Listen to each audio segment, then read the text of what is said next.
പ്രിയമുള്ള സുഹൃത്തുക്കളെ, സമകാലികത്തിൻ്റെ മറ്റൊരു ഇൻഫോർമേറ്റീവായ വീഡിയോയിലേക്ക് എല്ലാവർക്കും സ്വാഗതം. ഇന്ന് ഞാൻ നിങ്ങളുമായി സംസാരിക്കുന്നത് കേരള സംസ്ഥാനത്ത് സാമൂഹ്യക്ഷേമ പെൻഷനുകൾ വാങ്ങുന്നവരും റേഷൻ വാങ്ങുന്ന ആളുകളും മനസ്സിലാക്കേണ്ട സന്തോഷം നൽകുന്ന രണ്ട് സുപ്രധാനമായ കാര്യമാണ്.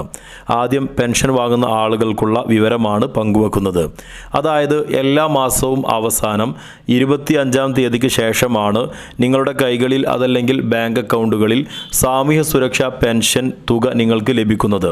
ഇത് മാർച്ച് മാസത്തിലെ തുക ഈ മാസം അവസാനത്തോടു കൂടി ലഭിക്കുന്നതിൻ്റെ കൂടെ തന്നെ ഏപ്രിൽ മാസത്തിൽ വരാനിരിക്കുന്ന വിഷു അതോടൊപ്പം തന്നെ ഈസ്റ്റർ പ്രമാണിച്ച് പെൻഷൻ വിതരണം ഏപ്രിൽ മാസം ആദ്യം ഉണ്ടാകുമെന്ന് കേരളത്തിൻ്റെ ധനകാര്യമന്ത്രി തോമസ് ഐസക് അറിയിച്ചിട്ടുണ്ട്.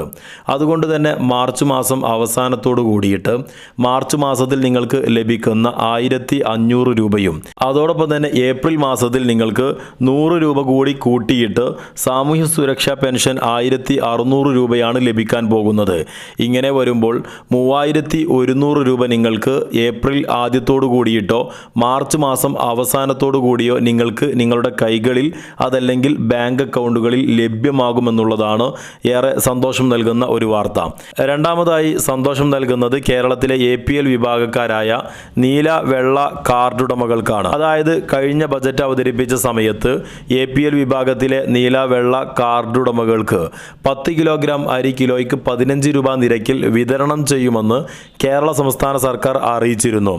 ഇത് മാർച്ച് ഏപ്രിൽ മാസത്തിലായിരിക്കും ഇതിൻ്റെ വിതരണം ഉണ്ടാവുക എന്നും പിന്നീട് ധനകാര്യമന്ത്രി തോമസ് ഐസക് പറയുകയുമുണ്ടായി.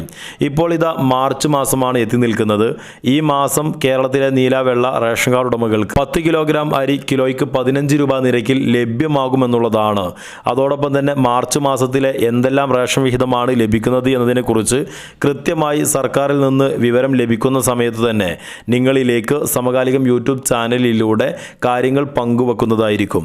ഇത്തരം വാർത്തകൾ നേരത്തെ ലഭിക്കുന്നതിനായി നിങ്ങൾ ചാനൽ ഒന്ന് സബ്സ്ക്രൈബ് ചെയ്യുക. അതോടൊപ്പം തന്നെ ബെല്ലൈക്കൺ കൂടി എനാബിൾ ചെയ്യുക. മറ്റൊരു ഇൻഫോർമേറ്റീവായ വീഡിയോയുമായി നമുക്ക് വീണ്ടും കാണാം. വീഡിയോ പൂർണ്ണമായി കണ്ടതിന് എല്ലാവർക്കും നന്ദി.